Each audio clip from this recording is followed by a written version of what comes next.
ರಾಜ್ಯದಲ್ಲಿ ಸಾಮಾಜಿಕ ಮತ್ತು ಆರ್ಥಿಕ ಸಮೀಕ್ಷೆಯನ್ನು ಸರ್ಕಾರ ನಡೆಸ್ತಾ ಇದೆ. ಈಗಾಗಲೇ ಸಾಕಷ್ಟು ಯಶಸ್ವಿಯಾಗಿ ನಾವು ಇದನ್ನು ನಡೆಸ್ತಾ ಇದ್ದೀವಿ ಅನ್ನುವಂಥದ್ದನ್ನು ಸರ್ಕಾರ ಹೇಳ್ಕೊಂಡಿದೆ. ಆದರೆ ಸುಧಾಮೂರ್ತಿ ದಂಪತಿ ಈ ಒಂದು ಸರ್ವೆಯಲ್ಲಿ ನಾವು ಪಾಲ್ಗೊಳ್ಳೋದಿಲ್ಲ ಅನ್ನುವಂಥದ್ದನ್ನು ಹೇಳಿದ್ದಾರೆ. ಇದಕ್ಕೆ ಸಂಬಂಧಪಟ್ಟಂತೆ ಕಾಂಗ್ರೆಸ್ ನಾಯಕರುಗಳು ಕೂಡ ಹರಿಹಾಯ್ತಾ ಇದ್ದಾರೆ. ಒಂದು ಕಡೆ ಪ್ರಿಯಾಂಕ್ ಖರ್ಗೆ ಎಲ್ಲರೂ ತಪ್ಪದೇ ಈ ಸರ್ವೆಯಲ್ಲಿ ಭಾಗಿಯಾಗಬೇಕು ಅಂತ ಹೇಳಿದ್ರೆ MLC BK ಹರಿಪ್ರಸಾದ್ ಅವರು ಮತ್ತೊಂದು ಹೆಜ್ಜೆ ಮುಂದೆ ಹೋಗಿ ಯಾರೆಲ್ಲ ಈ ಸರ್ವೆಯಲ್ಲಿ ಭಾಗಿಯಾಗೋದಿಲ್ವೋ ಅವರು ದೇಶದ್ರೋಹಿಗಳು ಅಂತ ಹೇಳಿ ಕರೆದಿದ್ದಾರೆ. ಹಾಗಾದ್ರೆ ಈ ಸರ್ವೆಯ ಜಟಾಪಟಿ ಹೇಗಿದೆ ಬನ್ನಿ ನೋಡೋಣ.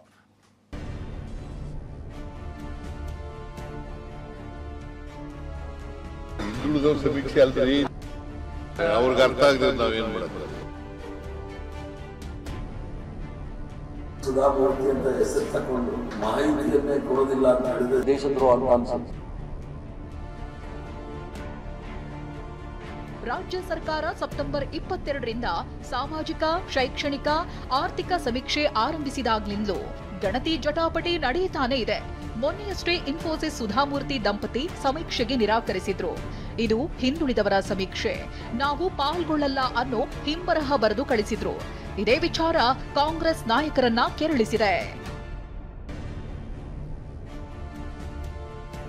ಸಮೀಕ್ಷೆಗೆ ಸುಧಾಮೂರ್ತಿ ದಂಪತಿ ನಿರಾಕರಿಸಿದ್ದಕ್ಕೆ ಸಿಎಂ ಸಿದ್ದರಾಮಯ್ಯ ಕಿಡಿಕಾರಿದ್ದಾರೆ.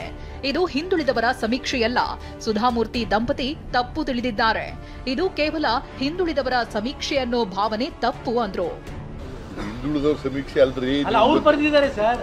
ಅವ್ರು ಏನಾರ ಬರಿಲ್ಲಪ್ಪ, ಅವ್ರಿಗೆ ಅರ್ಥ ಆಗದೆ ನಾವೇನ್ ಮಾಡಕ್ಕಾಗಲ್ಲ. ಇದು ಹಿಂದುಳಿದವ್ರ ಸಮೀಕ್ಷೆ ಅಲ್ಲ. ನಾರಾಯಣ ಮೂರ್ತಿ ಅಂತೇವ್ರು, ಸುಧಾಮೂರ್ತಿ ಅಂತೇವ್ರು, ಇದು ಹಿಂದುಳಿದವರ ಸಮೀಕ್ಷೆ ಅಂತ ಭಾವನೆ ಇದ್ರೆ ಅದು ತಪ್ಪು.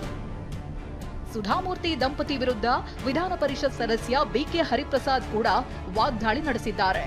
ಸಮೀಕ್ಷೆಯಲ್ಲಿ ಭಾಗಿಯಾಗದವರು ದೇಶದ್ರೋಹಿಗಳು, ಸಂವಿಧಾನ ವಿರೋಧಿಗಳು ಅಂತಾನೆ ಹೇಳಬೇಕು.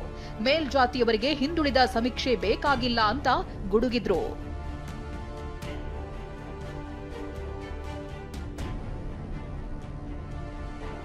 ಸಿಂಪಲ್ ಸುಧಾಮೂರ್ತಿ ಅಂತ ಹೆಸರು ತಕೊಂಡು ಮಾಹಿತಿ ತಂತ್ರಜ್ಞಾನದ ದಿಗ್ಗಜಗಳು ಮಾಹಿತಿಯನ್ನೇ ಕೊಡೋದಿಲ್ಲ ಅಂತ ಹೇಳಿದ್ರೆ ಹಾಸ್ಯಾಸ್ಪದ.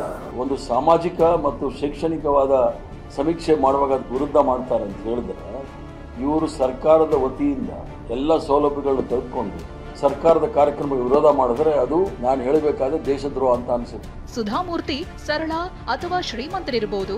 ಸರ್ಕಾರದಿಂದ ಒಂದು ಸರ್ವೆ ನಡೀತಾ ಇದೆ ಅಂದಾಗ ಅದರಲ್ಲಿ ಭಾಗವಹಿಸಬೇಕು ಅಂತ ಸಚಿವ ಪ್ರಿಯಾಂಕ್ ಖರ್ಗೆ ಹೇಳಿದ್ರು. ಸರಳರಿರ್ಬೋದು, ಶ್ರೀಮಂತರಿರ್ಬೋದು, ಸರ್ಕಾರದ ಒಂದು ಸರ್ವೆ ನಡೀತಾ ಇದೆ. ಹೆಚ್ಚು ಜನ ಸಹಕರಿಸಿದ್ರೆ ದತ್ತಾಂಶ ಕರೆಕ್ಟ್ ಆಗಿ ಸಿಗುತ್ತೆ. ಜಾತಿ ಸಮೀಕ್ಷೆಯಲ್ಲಿ ಪಾಲ್ಗೊಳ್ಳೋದು ಕಡ್ಡಾಯವೇನಲ್ಲ ಅಂತ ಹೈಕೋರ್ಟೇ ಹೇಳಿದೆ. ಆದ್ರೂ ರಾಜಕೀಯ ನಾಯಕರ ಜಟಾಪಟಿ ಮಾತ್ರ ಇನ್ನೂ ನಿಂತಿಲ್ಲ. Bureau report TV9.